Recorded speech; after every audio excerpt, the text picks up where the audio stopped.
Bien. El día de hoy vamos a empezar el impuesto a las transacciones, ¿sí? Y con este vamos a completar los impuestos importantes que teníamos, ¿no? Hemos visto el IVA, ahora vamos a ver el IT, hemos visto el RCIVA. Y bueno, junto con el IUE serían los impuestos más importantes que tenemos, ¿no? De la estructura tributaria boliviana. El impuesto a las utilidades lo vamos a ver en auditoría tributaria, ¿no? Ya en extenso, ¿no? Ampliamente. Así que aquí nos quedaríamos esencialmente con estos cuatro impuestos nacionales y ya luego vamos a ir detallando algunos otros que no son tan habituales, ¿no? Sino que son impuestos que podrían tener de forma sectorial, ¿sí? Entonces, bien, vamos a analizar los componentes de nuestros tributos como es habitual, ¿no? Y bueno, podemos decir que el objeto del impuesto, ¿no? El impuesto a las transacciones nos grava, bueno, yo le digo todo, ¿no es cierto? ¿Por qué? Porque dice, ¿no? El que grava el IT, el impuesto a las transacciones grava los ingresos brutos devengados, ¿no? Vamos a ver un poquito.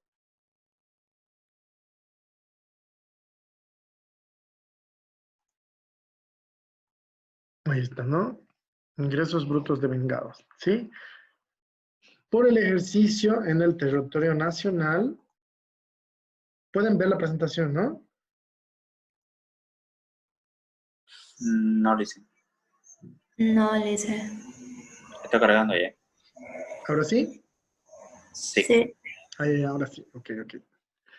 Ya, entonces el impuesto a las transacciones grava los ingresos brutos devengados por el ejercicio en el territorio nacional, o sea, dentro de Bolivia, y dice, ¿no? Comercio, ay, estamos, ya. Bueno, me gusta garabatear, ¿no? La presentación. Si se fijan, expresa todas las actividades que hay: comercio, industria, profesión, oficio, negocio, alquileres, obras, servicios, ¿no? Detalla algunas y dice, ¿no? Cualquier actividad lucrativa o no, cualquiera sea la naturaleza del sujeto pasivo. Entonces, nos está diciendo cualquier actividad que haga, que sea actividad lucrativa o no lucrativa, ¿no? Está alcanzada por el impuesto a las transacciones. Y ahí dice comercio, industria, profesión, negocio, cita, ¿no? Algunas actividades, ¿no? Y adicionalmente nos dice, ¿no? Los actos a título gratuito que supongan la transferencia de dominio de bienes muebles, inmuebles y derechos, ¿sí? Entonces, bueno, ahí tenemos también lo que es regalar bienes, ¿no es cierto? Y habla de bienes muebles, bienes inmuebles y derechos. Con los bienes muebles, ¿dónde podemos controlar? Generalmente en las empresas, ¿no? ¿Por qué? Porque de pronto me refiero, ¿no? Que si una persona regala una mesa a otra persona, ese acto técnicamente tiene el impuesto y debería pagar el impuesto a las transacciones, ¿no es cierto? Pero para el Estado va a ser muy difícil controlar eso, ¿no? No va a poder generar evidencia jurídica y todo eso, ¿no? Entonces, pues en ese caso, por una falta de control, no va a poder gravar el impuesto. En las empresas es más fácil controlar, pues si las empresas tienen activos, por ejemplo, si una empresa tiene computadoras, tiene escritorios y decide regalar esos bienes a otra, entonces tiene que figurar, ya hemos visto en el IVA, ¿no es cierto? Tiene que haber el reintegro del crédito fiscal. Y en el caso del IT, pues va a tener que pagar el 3%, ¿no? Bueno, ahora con bienes inmuebles, bienes sujetos a registro como vehículos, ¿no? Casas, etcétera, etcétera. Igual, ¿no? El regalarlos va a originar el impuesto a las transacciones, ¿no? Ya, entonces con esto es un impuesto que graba todo, ¿no? Si alguien les pregunta, ¿hay un impuesto que alcance todo? Ahí es el IT, ¿no? El IT alcanza todo, ¿no? Todo lo que hagas, todo lo que, ya sea que ganes dinero o que hagas sin necesidad de ganar dinero, tiene impuesto a las... Sí, es un impuesto, ¿no? Ahora, ¿quién es el sujeto pasivo? ¿No? ¿Quiénes pagan el impuesto a las transacciones? Y bueno, la norma nos dice, ¿no? Personas naturales o jurídicas, empresas públicas, empresas privadas, sociedades con o sin personalidad jurídica, incluidas las empresas unipersonales, ¿no? O sea, está diciendo todos, ¿no es cierto? Todos pagan el impuesto a las transacciones, haciendo todas las actividades, ¿no? Entonces ahí ven la amplitud del impuesto, ¿no es verdad? Es un impuesto especial por eso mismo, ¿no? ¿Cuál es la alícuota del impuesto? Ahí está, ¿no? 3%. Miren que le iba a dar 5 puntos al que me responda, pero ya les ganó la presentación nomás, ¿no? Entonces, bueno, la alícuota es de 3%, ¿no? En cualquiera de las actividades, ¿no? ¿Ya? Y bueno, ahí hay un supuesto, ¿no es cierto? Que es el hecho generador, ¿no? Y dice, el impuesto se determinará sobre la base de los ingresos brutos devengados. ¿Ya? ¿Alguien me puede explicar qué es lo de devengado?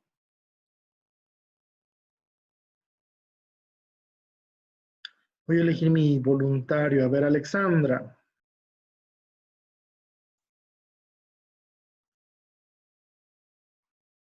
¿Está Alexandra?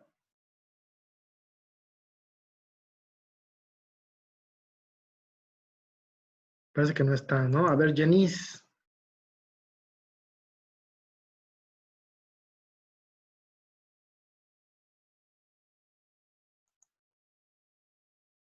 Janice, ¿está ahí? Estoy. Ya. ¿Qué me decía? ¿Qué? ¿Qué se entiende por esta palabrita de vengado?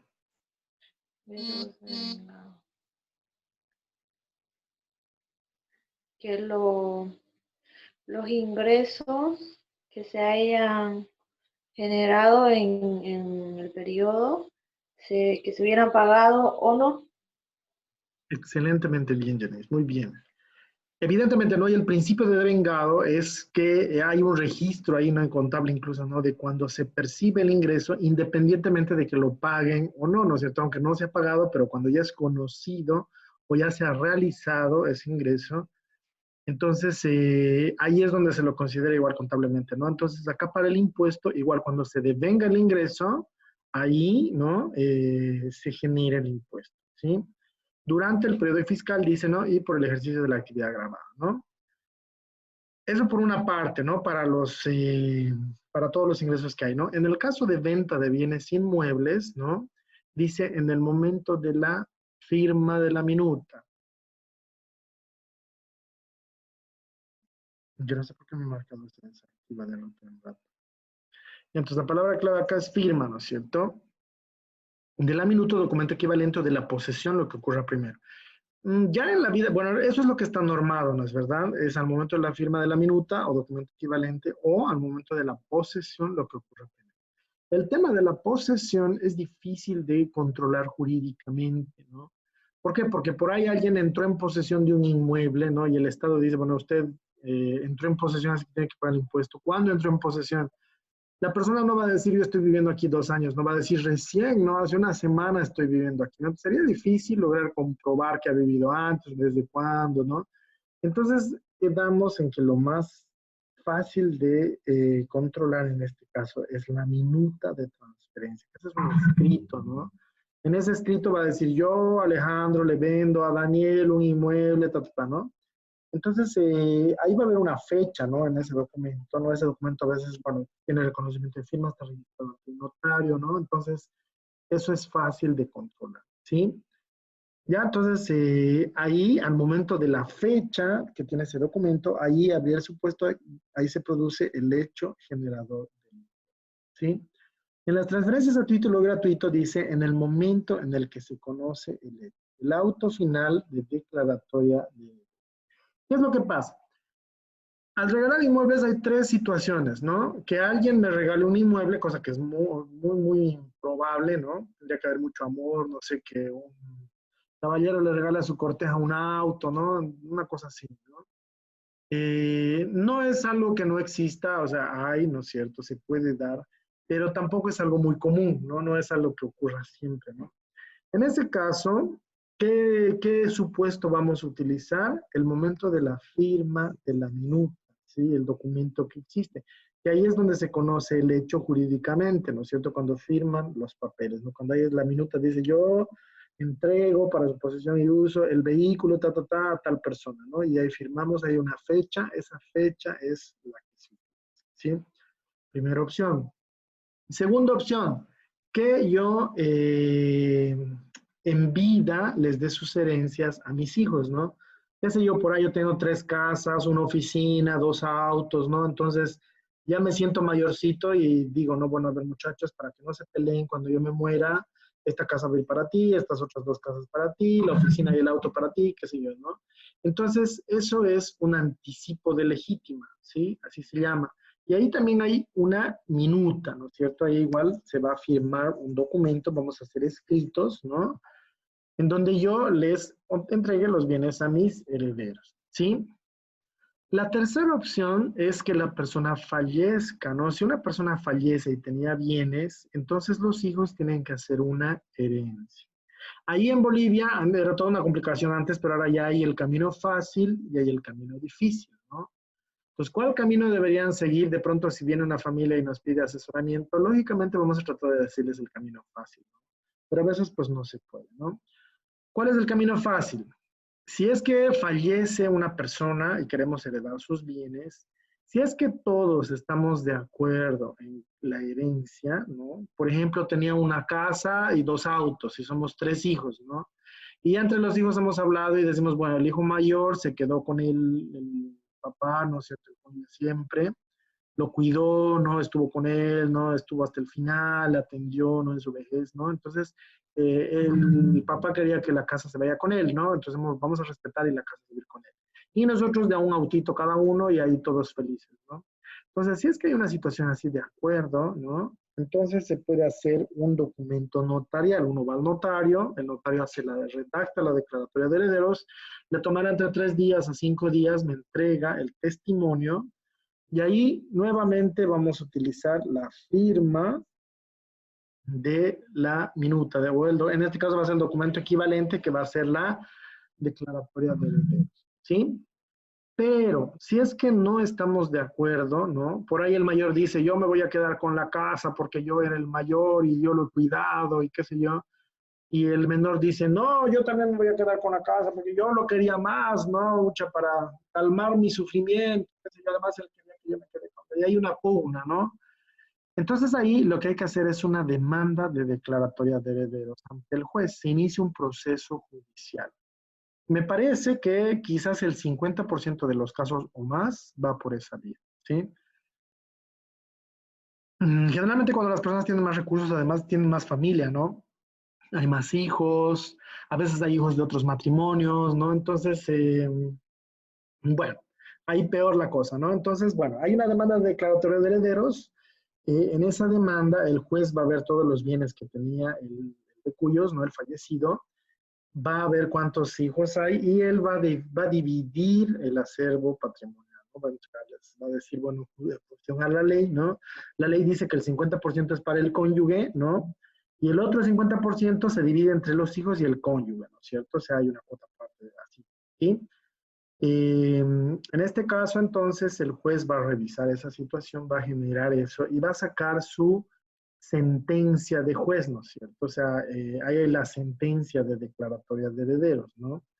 Sale la sentencia del juez, ¿no? Porque aquí que vemos y dice el auto final, ¿no es cierto? El auto final de declaratoria. Entonces, sale la sentencia del juez, ¿no? Y ahí hay 30 días para que el Estado de Bolivia pueda impugnar. Cualquier persona que piense que esa sentencia esté equivocada puede hacer una impugnación dentro de los 30 días. Por ahí aparece un hijo nuevo, ¿no? Que dice, yo también soy hijo y a mí también me corresponde la herencia, qué sé yo, ¿no? Puede ser, ¿no? Y bueno, cualquier situación que se presente se puede impugnar. Si en 30 días no se impugna, no hay un proceso así, ¿no? Entonces, ahí el juez va a declarar su sentencia como ejecutorial. Pasan los 30 días, la sentencia se ejecutoría, ahí ya nadie puede reclamar. La herencia se va en las partes que ha decidido el juez, ¿sí? Ya ahí si aparece otro hijo, aparece una esposa, no sé, pasa algo, ya lo siento mucho, a llorar al río, como dicen, ya el tiempo pasa, ¿sí? Entonces, esa sentencia de ejecutoría, el auto de sentencia ejecutoriada, se notifica, y ese es el auto final, ¿no? El auto final de la declaratoria es el auto de sentencia ejecutoriada, ¿no? Que se realiza 30 días después de que salió el fallo final, ¿no? Entonces, desde ese momento, ¿no? Nace el hecho generador del impuesto, por lo tanto, desde ese momento también salen los plazos para pagar el impuesto, ¿sí? Pues más o menos esa sería la línea en cuanto a los hechos generadores del impuesto a las transacciones, ¿ok?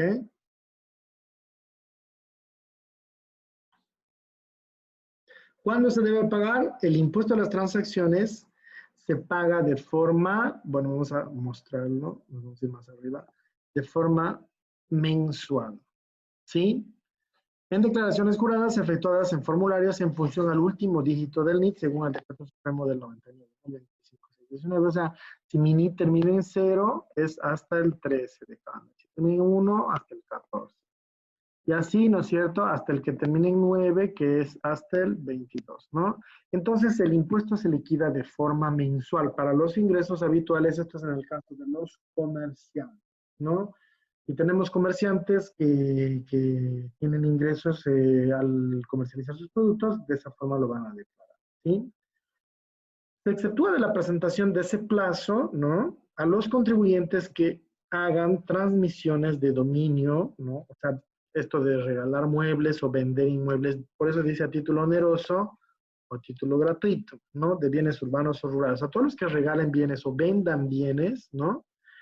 Están excluidos, ¿no? ¿Qué bienes? Vehículos, aeronaves, motonaves, acciones, cuotas de capital, ¿no? Bienes urbanos o rurales o inmuebles, ¿no? Quienes presentarán sus formularios y pagarán el impuesto dentro de los 10 días hábiles posteriores al nacimiento del hecho imponible. Entonces, como les decía, ¿no? Sale la sentencia ejecutoriada y ahí la norma nos está dando 10 días hábiles para poder pagar el impuesto. En todas estas de acá, ¿no? Como no son habituales, ¿no? Por ejemplo, yo vendo un auto, pero no voy a vender un auto cada mes. No sé que sea una empresa y ahí pues daré factura y me someteré a las actuaciones mensuales como vaca, ¿no?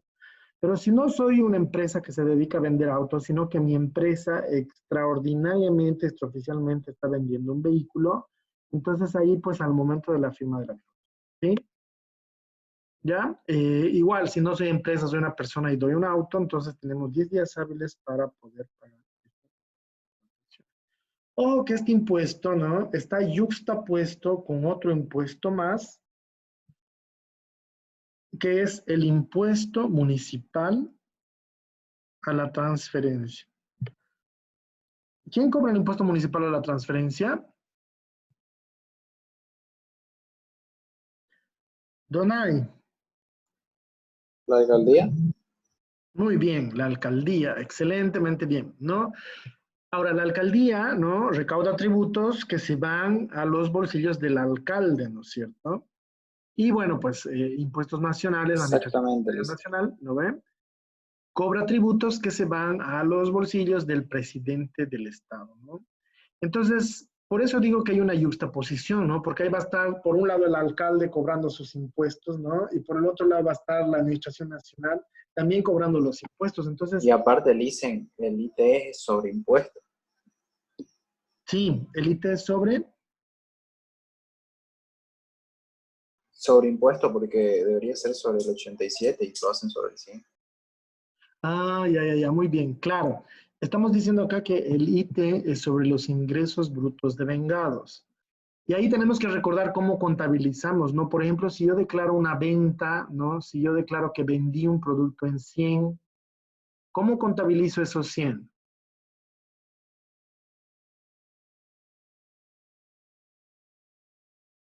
¿Cómo se contabilizan los 100 de una venta? Anthony.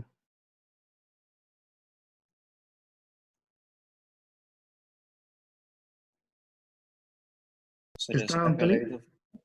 Anthony, ¿cómo contabilizamos la venta de un producto? Digamos, vendí un, qué sé yo, un celular en 100 bolivianos, en remate así. Se le sacaría un 13% por esa venta. ¿Cómo hacemos el asiento contable? Venta de mercadería, impuesto a las transacciones. Ya, a ver, ponemos venta, ¿no es cierto? ¿Y qué monto le ponemos ahí? Eso sería, ¿cuánto me dijo que era, bro? El monto. Bien. se le saca el 87%. Ya, o sea, el ingreso es 87, ¿no es cierto? Y ahí le Claro. vamos a poner IVA por pagar 13, ¿no? Y a caja, ¿cuánto ha entrado? Arriba va a estar caja 100, ¿no es cierto? Y así cuadra nuestro asiento, ¿sí? Sé que lo estoy garabateando muy mal, ¿no? Espero que se vea, pero bueno, sería caja Sí, no 100, entendí. ¿no? Contra ingreso 87 y ventas 13. Entonces, Don Ángel nos dice, pero la ley dice que el ingreso, o sea, que este impuesto es sobre el ingreso, o sea, que debería ser sobre 87. ¿Eso es correcto o no? Porque nosotros estamos pagando sobre los 100, ¿no es cierto? Pero pues mi ingreso yo lo estoy poniendo 87 y el otro pues iba por pagar. Pero por ley sí debería ser 87, ¿no? Y es lo que dice la ley, ¿no? Entonces, ¿por qué no lo estamos haciendo? Y ahí pues les cuento, ¿no? Evidentemente es así, ¿no es cierto? La ley dice eso, ¿no? Y la Administración Internacional de Tributos con sede en España, que es como la OIT del trabajo, no con sede en Ginebra, hizo una observación a Bolivia en el año 2002, que hayan de ser chiquitos todavía ustedes, ¿no? ¿O no? Sí, les... Pero bueno, sí, ¿no? Pero bueno, o sea, para entender de esta parte tributaria y todo, ¿no? Bueno, la OIT observa y dice a Bolivia eso, ¿no? Dice, señores, ustedes tienen que cobrar sobre 87 sus impuestos, no sobre 100, ¿no? Es lo que está pasando, están cometiendo un error ahí, ¿no? Y un error de aplicación que produce doble tributación, ¿no? Entonces, bueno, Bolivia dice ya, ¿no? Entonces ya no vamos a cobrar sobre eso. Vamos a cobrar sobre 87, ¿sí? Todos paguen su IT sobre 87%, ¿no? Y bueno, todos felices, ¿no? Empezamos a pagar excelente, ¿no? Mejor, ¿no? Así ya se ahorra, ¿no? Bueno, esto salió con una resolución, esto salió con una resolución normativa de impuestos nacionales, que en ese entonces era el Servicio Nacional de Impuestos Internos, ¿no? Que saca su resolución y dice, no, es sobre el 87, ¿no? Y empiezan a pagar, ¿no? A los 3 meses de que se hizo el procedimiento así, ¿no? Sale una resolución ministerial del Ministerio de Economía y dice, no, vamos a seguir pagando sobre 100 el 3, ¿no? Y la gente empieza a decir, pero ¿por qué? ¿Qué ha pasado? ¿No? Y ahí salió el ministro y dijo, saben, ustedes han provocado un daño terrible al Estado por la caída de la recaudación en impuestos, por el impuesto a la transacción que están dejando de pagar, ¿no? Así que paguen Nada que nomás ver, sobre el dice. total y todo. Sí, la verdad, ha quedado con la observación, porque la observación que se corrigió en su momento, ¿no? Luego se dejó como estaba, ¿no? Y está observado hasta el día de hoy, ¿no? Entonces, y bueno, si ven otros países, Perú, ¿no? Perú es el 3.71%, Argentina, qué sé yo, van a ver que es sobre los ingresos, ¿no? No es sobre el total, ¿no?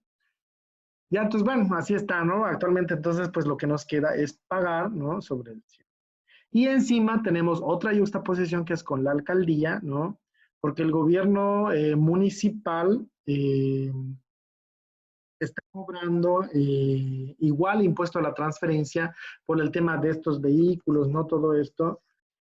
Y ahí hay una regla, ¿no? Y ahí dice la primera transferencia o cuando es del giro del negocio, cuando no es del giro, ¿no? O sea, las empresas que venden vehículos o que venden inmuebles, ¿no? Tienen que pagar impuesto a la transacción, impuestos nacionales, y las que no son, ¿no? Por ejemplo, qué sé yo, ¿no? Una embotelladora que vende un auto, ¿no? Entonces tiene que pagar a la alcaldía, así. Pero sale una Dicen, ¿y no ley. había un principio de doble tributación? Hay pues el principio de doble tributación, ¿no? Y lamentablemente se está fracturando acá. ¿Por qué se fracturó? Y esto ya les adelanto un poquito, ¿no? Para cuando veamos los municipales.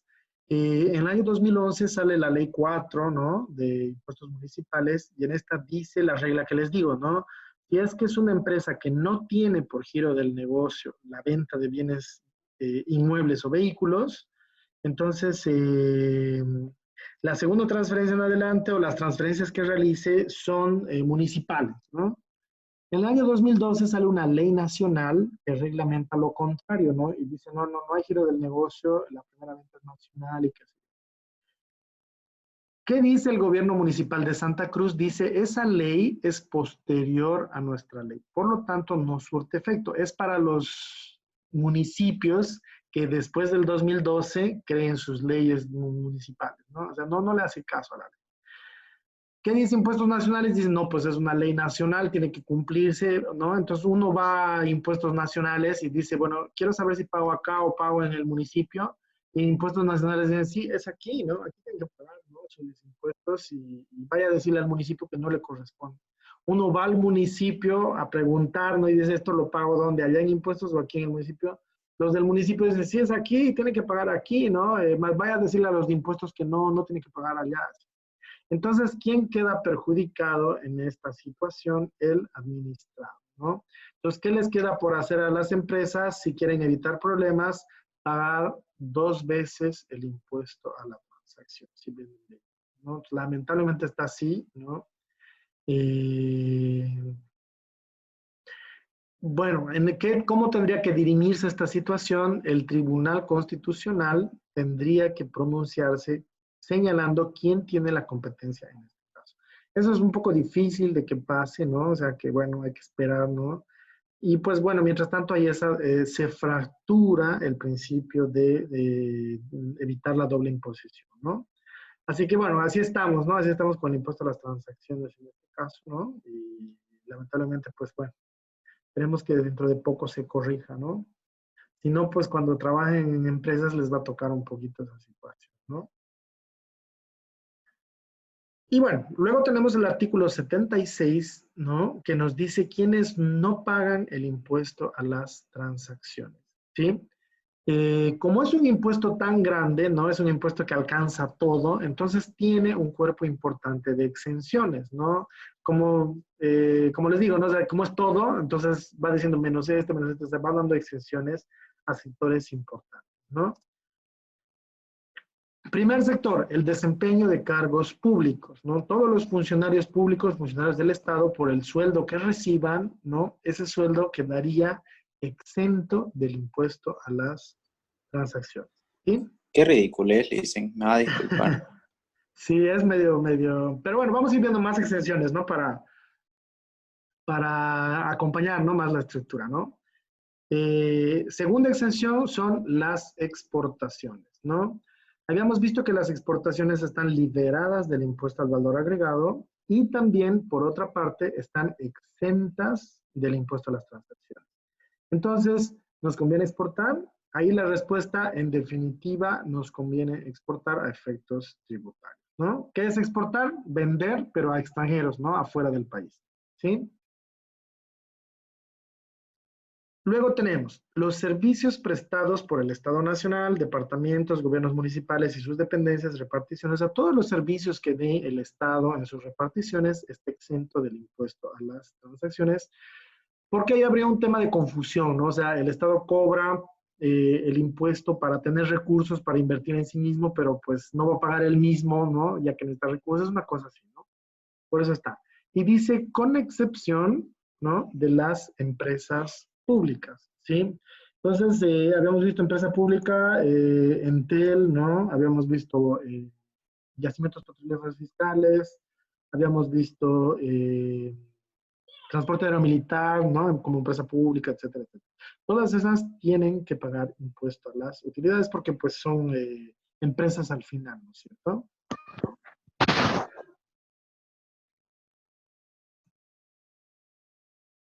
Los intereses en depósitos de caja de ahorro, cuentas corrientes a plazo fijo, así como todo ingreso proveniente de inversión en valores.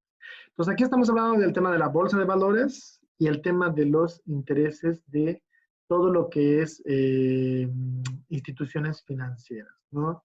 Entonces, si por ejemplo ustedes en sus cajas de ahorros obtienen intereses por su platita guardada en el banco, esta debería tener RSIVA y debería tener IT, ¿no es cierto? Sin embargo, está exenta del impuesto a las transacciones, ¿sí? Depósitos a plazo fijo, etcétera, etcétera, ¿no? Cuentas corrientes de empresas, eso, ¿no? Y demás, ¿sí? Luego, los establecimientos educacionales privados incorporados a los planes de enseñanza oficial, ¿sí? Entonces, para educar, ¿no? Nosotros podemos educar como queramos, ¿no? O sea, yo puedo decirles, chicos, armemos una empresa, ¿no? De un instituto, ¿no? Pongamos un instituto, ¿no? O pongamos una universidad mejor, ¿no? Ya, podemos poner nuestra universidad y podemos enseñar en nuestra universidad lo que nosotros queramos, ¿sí? Sin embargo, si queremos obtener un beneficio acá, ¿no? Que es el no pagar impuesto a las transacciones, nuestros planes de enseñanza tienen que ser dentro de los marcos de la enseñanza oficial de Bolivia. Tenemos que ver qué es lo que quiere Bolivia, cómo quiere Bolivia que enseñemos, ¿no? Y hacer nuestros planes así. Ahí está la ley Avelino Signani y Elizardo Pérez, ¿no? Que establece que la ley tiene que ser descolonizadora, tiene que ser originaria, ¿no? Hay una serie de requisitos. Y cumplimos esos requisitos, el Ministerio de Educación nos da una resolución, ¿no? Licen, una pregunta, ¿de qué año es eso? ¿La ley Avelino Signani o esta resolución, esta exención? Las dos. La exención es de 1985, ¿no es cierto? El 85 estableció eso. La ley Avelino Signani es del año 2012, 2011, 2012, más o menos, ¿ya? Entonces, por ejemplo, ¿qué pasó ahí, no? Había una ley de educación, ¿no? Entonces, todos estábamos exentos del IT, ¿no? En el año 2012 sale la ley Avelino Signani y exige que las universidades y los colegios eduquen de cierta forma, ¿no? Miren, fue un quilombo para las universidades. Nosotros recibimos esa normativa y decía, pues tiene que ser universalizadora, descolonizadora. ¿Y no lo ve muy originaria. fascista eso, Licen? Y claro, nosotros en realidad en un principio, ¿no? Hubo una reunión en la que nos dice, ¿no? La coordinadora de carrera, ¿no? El director de carrera, ¿no? Nos dice, tenemos que cambiar los planes de clases, ¿no? Tenemos que cambiar lo que enseñamos en función de la nueva normativa que hay, ¿sí? Entonces revisamos y decía, ¿no? Universalizadora, descolonizadora, originaria, ¿no? Y nosotros éramos, ¿cómo es eso? O sea, ¿cómo hacemos que yo, digamos, mi materia impuestos, ¿no? ¿Cómo hago que sea descolonizadora, ¿no? O sea, ¿cómo hago para que sí me validen ese requisito, ¿no? Y pues lamentablemente la ley no tenía un reglamento, no tenía una explicación.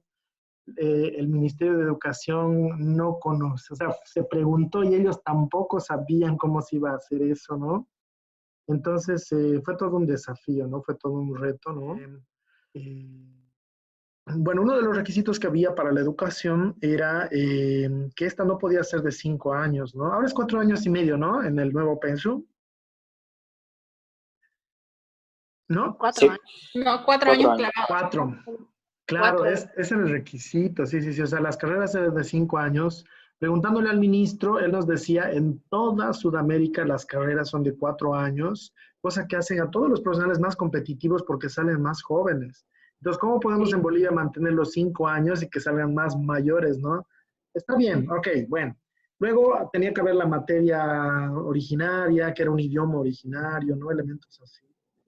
Entonces, pues, un año menos significa casi 10 materias menos, ¿no?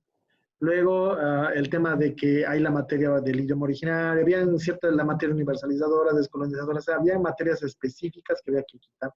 Y me parece que eran unas 15 materias que tenían que desaparecer, ¿no? Entonces, pues, cuando nos reuníamos los docentes, era bastante difícil porque cada uno de los docentes decía, mi materia es la más importante del pensum, ¿no? Y bueno, hubo que unir materias, hubo que recortar materias, resumir materias, ¿no? Y reformular la idea para presentarla al Ministerio de Educación y que ellos nos aprueben los planes, ¿sí? Como experiencia les comento que la primera carrera que se aprobó en la Universidad NUR fue la Contaduría Pública, ¿no? Fue un trabajo bastante duro que hicimos, pero pues logramos ser los primeros en tener la aprobación nuevamente. Y así, bueno, tener la exención del impuesto a las transacciones y más importante, poder emitir títulos en provisión nacional, ¿no? Entonces, más o menos esa ha sido la línea y ese es el requisito, ¿no es cierto?, para poder. Querido Donay nos decía que le parece inquisidora, ¿cómo era? Fascista, Fascista. ¿Por qué sería fascista? porque es una imposición. Ya. O sea, todas las leyes son imposición, ¿no? El hecho de que tengamos que pagar impuestos, por ejemplo, es lo Claro, que. pero es, o sea, ¿cómo se puede explicar? Solo porque ellos lo ven bien, no porque esté bien. Ya, pero ellos son nuestros representantes, ¿no? Porque los que veían esa legislación son los del Congreso, que son personas por las que se supone que hemos votado, ¿no? Ahora, ahí hay un tema, ¿no? Porque ¿será que me siento representado por el Congreso, ¿no? Por la legislación, por una parte, ¿no? Y ahí, bueno, tiene mucho que ver quizás el tema del racismo, ¿no? Y bueno, ahí hay situaciones de racismo que se han producido con el tema de la colonización, que colonización es cuando pues una civilización impone sobre otra sus conocimientos, sus creencias, sus costumbres, ¿no? Incluso, bueno, tratando de desaparecer la otra civilización, ¿no? Y eso es algo que se produce con la universalización, ¿qué se llama esto? Con la globalización, ¿no? Pero ahí nace la pregunta, ¿no? ¿Es malo? ¿La globalización es mala? ¿No? Y bueno, pues ¿será que es mala sí o no? ¿No? Y ahí podemos decir que a nivel comercial, ¿no? A nivel de tratados, o de humanidad, ¿no? Quizá no es malo, no es algo que haga daño la globalización. ¿Por qué? Porque comerciando, ¿no? Compramos y vendemos, ¿no? Entonces, si yo puedo comprar y vender a cualquier país del mundo, ¿no? Entonces, pues, en primer lugar, puedo tener más riqueza, ¿no? O sea, podemos ayudarnos entre todos los países y mejorar todos.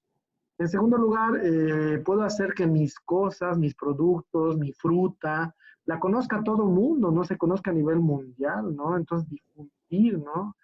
Una situación así, ¿no? Ahora, a nivel cultural, se ha visto que sí, por ahí puede ser un poco nocivo, ¿no? Porque si yo puedo hacer que, por ejemplo, mi cultura la conozca todo el mundo sí la va a conocer, ¿no? Pero todo el mundo va a conocer la cultura de todos los países. Entonces, ¿quién va a ganar la cultura que más, algo así como que se tome preferente, ¿no? La cultura que se considere mejor por los países, ¿no? Y eso no sé si sea bueno, ¿no? O sea, hay, por ejemplo, hay costumbres, ¿no? Que se consideran, entre comillas, mejores que otras costumbres y eliminan las costumbres de ciertas culturas, ¿no? Ahí tenemos la famosa Noche de Difuntos, ¿no? ¿Cuándo es la Noche de Difuntos? 2 de noviembre. 2 de noviembre, ¿no es cierto? Y en Bolivia hay una forma de celebrar esa Noche de los Difuntos, ¿no? Y bueno, mucho en el occidente es de hacer masitas, las famosas tantahuahuas, ¿no? Y representan, son masitas, son como pancitos que se ponen en una mesa para recibir a los fallecidos. Es un acto bonito, ¿no? O sea, se supone que en el 2 de noviembre las personas que yo he perdido me van a visitar, ¿no? Mi papá, mi mamá, qué sé yo. Entonces se pone una mesita con sus fotos, la comida que le gustaba, las masitas, una cosa así. Pero ahí llega otra costumbre que es el Halloween, ¿no? El Halloween, que es la noche de brujas, más bien ahí vienen las brujas y los muertos y hagamos fiestas de disfraces, ¿no? Entonces, me parece que en su generación de ustedes, por ejemplo, ¿no? A ciencia cierta soy capaz de decir que quizás está más arraigado el Halloween que las costumbres ancestrales familiares. Si no es que están ambas, ¿no? O sea, podrían también estar las dos, pero es muy posible que la boliviana vaya a desaparecer. Y en un futuro, solamente en todo el mundo se celebra Halloween, ¿no? Había muchas tradiciones, muchas culturas. Tenemos a los mexicanos que tienen sus calaveritas especiales, ¿cómo se llama? Sus catrinas, ¿no? Pero por ahí en un futuro terminamos todos haciendo Halloween, ¿no? Con la globalización, ¿no? Entonces, ahí hay un problema, ¿no? Luego, en tema de idiomas, es posible que en el futuro, y ahí había un estudio que decía que en 25 años va a haber algo así como 70 idiomas que van a desaparecer, ¿no? Entonces, en Bolivia, por ejemplo, antes de que llegue, ¿no? El gobierno que ha sido tan eh, descolonizador, entre comillas, ¿no? Idiomas como el guaraní, por ejemplo, estaban prácticamente erradicados, ¿no? Hubo un estudio que mostró que el aymara, el quechua y guaraní que se hablan, ¿no? El aymara y el quechua todavía se hablaban en las ciudades, ¿no? O sea, uno iba a La Paz y en las ciudades, en los mercados, se encontraba gente que se comunicaba en aymara, ¿no? Pero en Santa Cruz ya ni siquiera en los pueblitos había gente que se comunique en guaraní, ¿no? Habría que ir a pueblitos muy, muy guaraníes en sí, ¿no? Para poder ver gente comunicándose en guaraní. Entonces prácticamente ya se estaban muriendo las lenguas, ¿no? Ahora, ¿es bueno saber esos idiomas? ¿Es malo saber esos idiomas? ¿Es mejor saber inglés? Ya los dejo a ustedes, ¿no? ¿Qué es lo mejor? Ahí los educadores tienen que ver qué es lo mejor, ¿no es cierto? Para el país, ¿no es cierto? ¿Cuál va a ser el idioma que oficialmente se va a quedar? O sea, habíamos dicho, ¿no? En el futuro, en la tradición de los muertos, solo se va a hablar, solo se va a hacer Halloween, ¿no? Que es la tradición de Estados Unidos, me parece, ¿no? Y de Inglaterra y todo eso, ¿no? Esa va a quedar, ¿no? Esa predomina, ¿no? Hablando de idiomas y hablando de quechua, español, inglés, ¿cuál es el idioma que va a quedar en el mundo? Hay un estudio sobre eso, ¿no? Si desaparecieran los idiomas y un idioma predominara, ¿cuál sería? ¿Alguien sabe? ¿Inglés? Ya. Liliana nos dice inglés. Donay, ¿qué nos dicen? Hay otro idioma igual que dijeron que se iba a crear, que es el Esperanto, El que esperanto, ya. es una combinación de varias lenguas que se hace más fácil el aprendizaje. Pero yo creo que el inglés. El inglés también. Entre el inglés y el esperanto. A ver, Luis Alberto.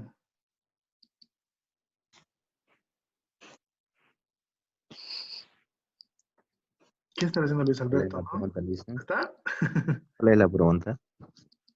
¿Qué idioma será el que predomine en el mundo si es que se coloniza todo? O sea, si todos vamos a llegar a hablar un solo idioma, ¿qué idioma será? No sé, el mandarín. Chino. Chino, el Aymara. mandarín. ¿Ya? Te iba a decir yo. ¿Sí? Sí, El China es el estudio, futuro. sí, evidentemente, bueno, el estudio evidentemente señala de que el idioma que posiblemente quede va a ser el chino. Actualmente, la mayor, pues si se habla de toda la población mundial, el idioma que más se habla en el mundo es el chino, ¿sí? Claro, pero es porque son muchos. Eso es porque O hay sea, más además, chinos en el mundo, ¿no? claro. Y es verdad, ¿no? Tiene su base de cierto, ¿no? Pero también hay, bueno, es una parte del mundo que no conocemos, ¿no? Ahí está China, está Malasia, está Java, está Japón, ¿no? Está Mongolia, y todos esos países tienen influencia, su idioma es parecido, ¿no? Es como, bueno, de nosotros en América, por ejemplo, tenemos el español, ¿no? Que viene de España, y todos hablamos el mismo idioma, no ha variado, ¿no? Allá en Asia se han desarrollado distintos idiomas, está el mongol, ¿no? Está el chino, está el coreano, está el japonés, ¿no?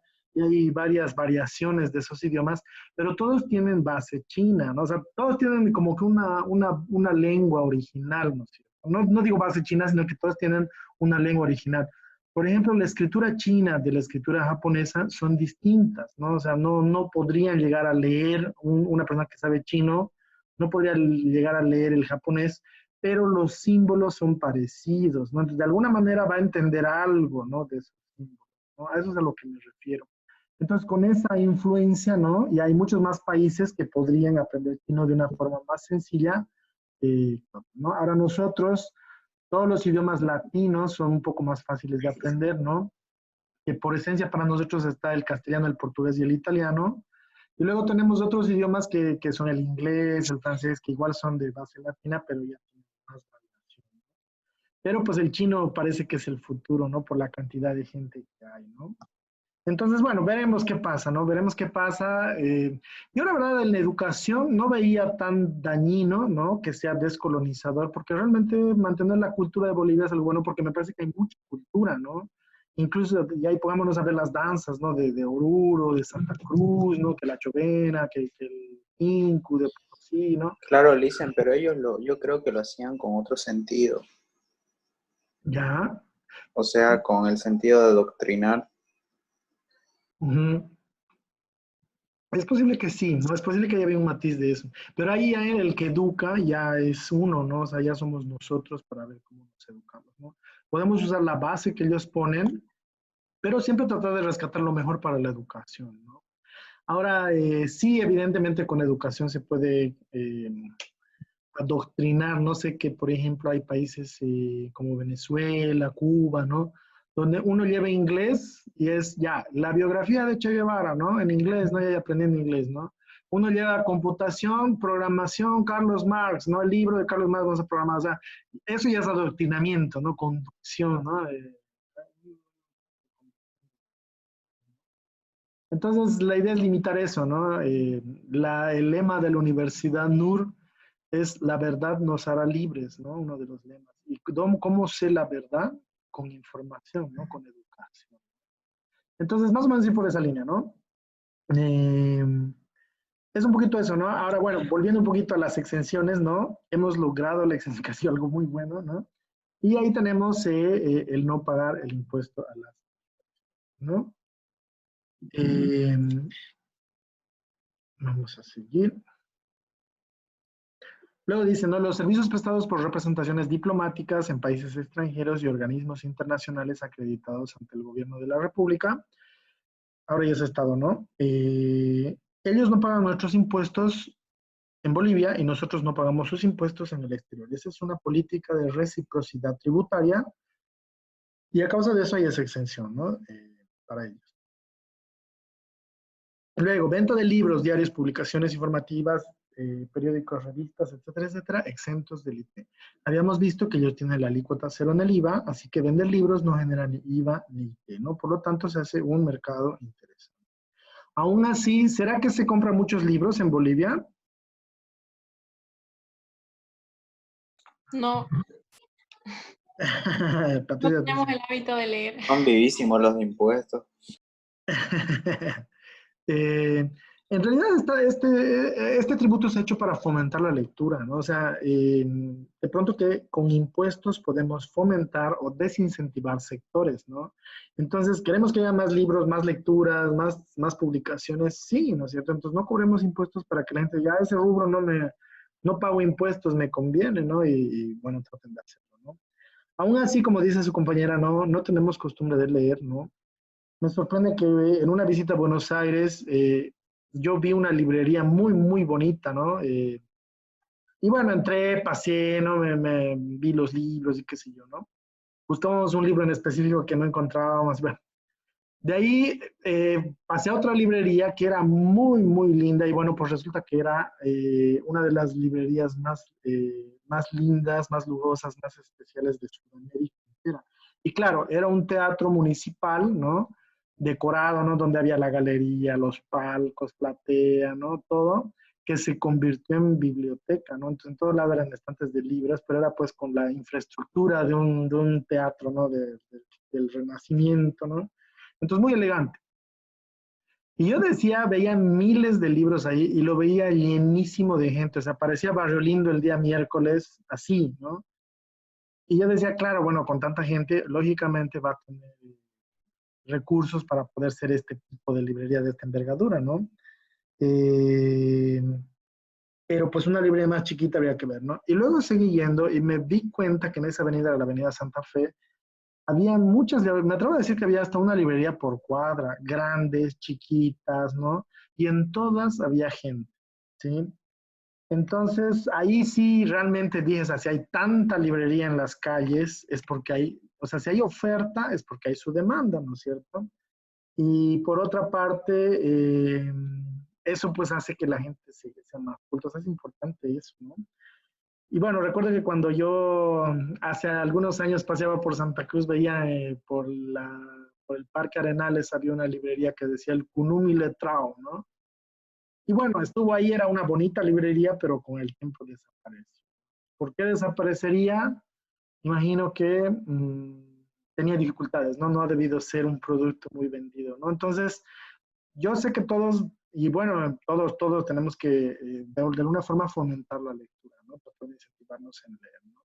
Ahora, no solamente leer libros, ¿no? Hay publicaciones en internet, ¿no? Hay documentos, hay libros enteros que se pueden leer en internet, ¿no? Entonces, no necesariamente deben ser libros, pueden ser, ¿no? Digitales, pero el hábito de lectura es importante y así aprovechar la exención, ¿no? Que tenemos, ¿sí?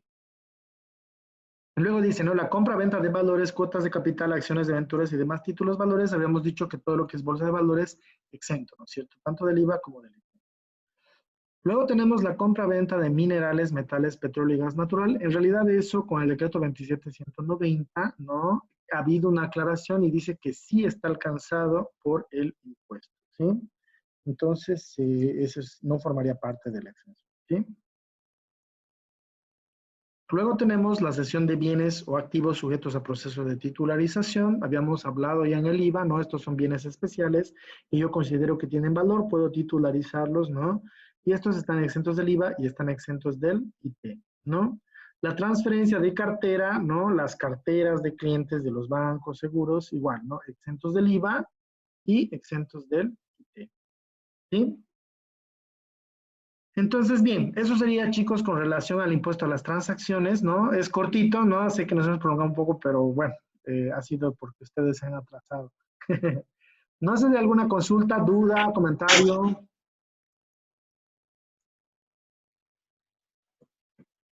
¿Todo está claro? Nada. ¿Nada? ¿No hay nada que decir? ¿Cuándo se creó y por qué? ¿Por qué era? El impuesto a las transacciones. Sí. En realidad, el impuesto a las transacciones en Bolivia ha sido creado en 1985, ¿no? Y bueno, este es un impuesto complementario al IVA, se puede decir, ¿no? Pero les comento una cosita más ahí, ¿no? Otra observación que ha habido de la AIT, ¿no? De la Administración Internacional de Tributos, es con relación al IVA y al IT, ¿no? No puede haber la doble tributación. Entonces, si yo vendo un celular, ¿no? En $100 y tengo que pagar 13% del IVA y 3% del IT, ¿será que es doble tributación o no? Sí. Tiene, ¿no es cierto?, su tinte de doble tributación. Ha habido una observación ahí, ¿sí? Sin embargo, de impuestos nacionales, bueno, en realidad en su momento la administración tributaria, ¿no? Cuando hubo la observación dijo, no hay doble tributación. Porque uno graba la venta de bienes inmuebles al vender, ¿no es cierto? Es indirecto, que es el IVA, ¿no? O sea, el hecho de vender es lo que estamos grabando, el momento de la venta, y el otro graba el ingreso que tienen las personas. Para que las dos cosas a veces ocurran al mismo tiempo, no tiene nada que ver, ¿no? Esa es la posición, ¿no? Pero al final es doble tributación, ¿no? Incluso al tema de colocarlo como indirecto, los vendedores, para calcular sus precios, calculan con el IVA y el IT, ¿no? O sea, si alguien le dice quiero con factura, le dicen, bueno, entonces súbale el 16%, entonces ya están trasladando igual el IT, ¿no? Al cliente, ¿sí? Entonces, bueno, de alguna manera hay esa dificultad también, ¿no? Pero pues aún así está el impuesto, ¿no? Y justamente por todos esos tropezones que tiene es que en una de las candidaturas de uno de los candidatos políticos, no les digo cuál para que no digan que hago propaganda por nadie, pero había una propuesta de eliminarlo al ITE, ¿no? Habíamos hablado, creo ya, ¿no? Pero bueno, es un poquito descabellado, ¿no? Eliminarlo el impuesto, ¿no? Él decía, no, eliminemos el impuesto, ya no se va a pagar, ¿no? El cobrar IVA, el cobrar IT es doble tributación, ya no paguemos, ¿no? Muy sencillo, ¿no? Muy fácil, ¿no? Y peor, bueno, en ese momento estábamos con la caída del precio del petróleo cuando se ofreció eso. Y bueno, ahora ha caído mucho peor con la pandemia el petróleo y además se están sacando muchos bonos, se están sacando muchas... se tiene que sacar mucha ayuda al gobierno, al pueblo, ¿no? Y se está haciendo, ¿no? Pero eso también significa dinero, ¿no? No sé si han escuchado todos esos bonos que están sacando, ¿cuánto dinero es? ¿No? Son millones de bolivianos, ¿no? Esos millones de bolivianos tienen que salir de algún lado, ¿no? Entonces, en este momento, decir, ya no vamos a cobrar impuestos, ¿será conveniente? La respuesta es no, ¿no es cierto? No es pues conveniente No. cobrar impuestos, ¿no? Dicen, pero depende. Por ejemplo, si las empresas no pagan impuestos, pueden pagarle a sus empleados con el dinero que no están pagando los impuestos. Claro, pero el Estado es responsable de la ayuda humanitaria que tiene que hacer al pueblo y es responsable de la salud, ¿no? De proveer herramientas de salud, ¿no? ¿Cuál debería ser el camino correcto? La pandemia, y bueno, por todos los estudios que hay, es algo inevitable, ¿no? O sea, salgamos de la cuarentena en mayo, o en junio, o en diciembre, igual va a seguir el coronavirus por ahí, a menos que se invente una vacuna, ¿no? Entonces, ¿qué era lo correcto? ¿Qué es lo correcto por hacer, no? Que lo está haciendo sutilmente el gobierno y un poco lento, pero lo está haciendo, pienso. Lo correcto es hacer la cuarentena, ¿no? para poder comprar todos los suministros, o sea, hacer hospitales, comprar camas, respiradores, poner todas las herramientas y capacitar al pueblo, enseñarle que lávate las manos, que cúbrete la boca, el aislamiento, no te alejes. Yo les digo, si es que ustedes van a algún lugar y ven que toda la gente se está aglomerando, no va a haber nada de malo en decir, señores, 1,5 metros de distancia, nadie se me acerca a 1,5 metros de distancia, ¿no? Yo creo que nadie puede molestarse, ¿no? Nadie puede enojarse porque estamos cuidándonos entre nosotros. Entonces, si tienen que decirlo, díganlo, ¿no? Y bueno, había que hacer todo eso, capacitar a la gente, equiparse. Y cuando ya estamos equipados y ya la gente está medianamente capacitada, pues liberar la cuarentena, ¿no? Y tratar de que la menos cantidad de gente se enferme. Pero ya pues liberar la cuarentena, empezar a trabajar y todo eso. Y ya tener instalaciones de salud, ¿no? Que permitan que si alguien se infecta, se le pueda atender como corresponde. Ese es el camino que se tiene que hacer, ¿no? Pero pues esperar a que desaparezca el virus o algo así me parece un poco más difícil, ¿no? Entonces, ¿cómo hacemos eso? ¿Cómo conseguimos recursos? Tiene que ser con impuestos, esencialmente, ¿no?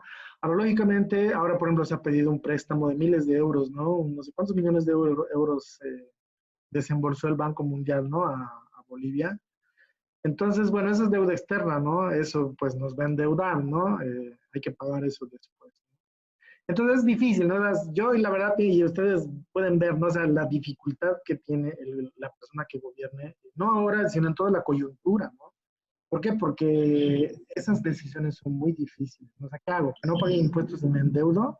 Dicen, por ejemplo, en Corea del Sur o en Singapur, están sin cuarentena, pero hacen testeos masivos. O sea, solo sería la compra de los test.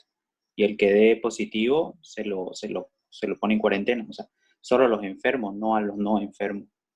Y no pararon la economía y todo está bien. E incluso tienen menos tasa de contagio. Eso es importante, ¿no? Y eso tiene que ver con la capacitación, ¿no? O sea, ellos por ahí ya conocían. Hay muchos elementos, ¿no? Hay muchos elementos que se pueden analizar, ¿no? Entonces, a ver qué pasa, ¿no? Pero bueno, es un momento muy difícil ahora. Tomar esas decisiones son muy difíciles ahora, ¿no? Pero pienso que perdonar impuestos puede hacerse y va a salir una ley de perdonazo, ¿no? Eso es lo que han dicho, ¿no? Ahora, pero es un poquito delicado, ¿no? Porque eso va a descapitalizar más aún al Estado, que ahorita es donde más recursos necesita, ¿no? Así, chicos, ¿no? Entonces, bueno, con eso ya tenemos el IT, ¿no? Voy a dejar unos pequeños cuestionarios para que los resuelvan como siempre, ¿no? Vamos haciéndolos. Y bueno, nos estaríamos viendo el día viernes, ¿no ve? Sí. Ya. Bueno, chicos, entonces vamos a terminar la clase el día de hoy, ¿no? Siempre con la reflexión de cuidarse, ¿no? Ya saben, ¿no? Y bueno, nos estamos viendo entonces el día Listen, viernes. Sí. disculpe, me puso asistencia, lo que pasa es que entré un poco tarde al inicio. ¿Cómo se llama? Vallejos, le mandé mensaje, pero no sé si lo leyó. Ah, ya. Ahorita la única persona que tiene falta es Regina, que no está, ¿no? No llegó. Ya está bien, Listen, gracias. Ya, listo, chicos, nos vemos el viernes entonces. Que les vaya bien, descansen. Chao, Hasta Listen, luego, gracias. Licen. Chao, Buenas noches. suerte. Hello, Jason.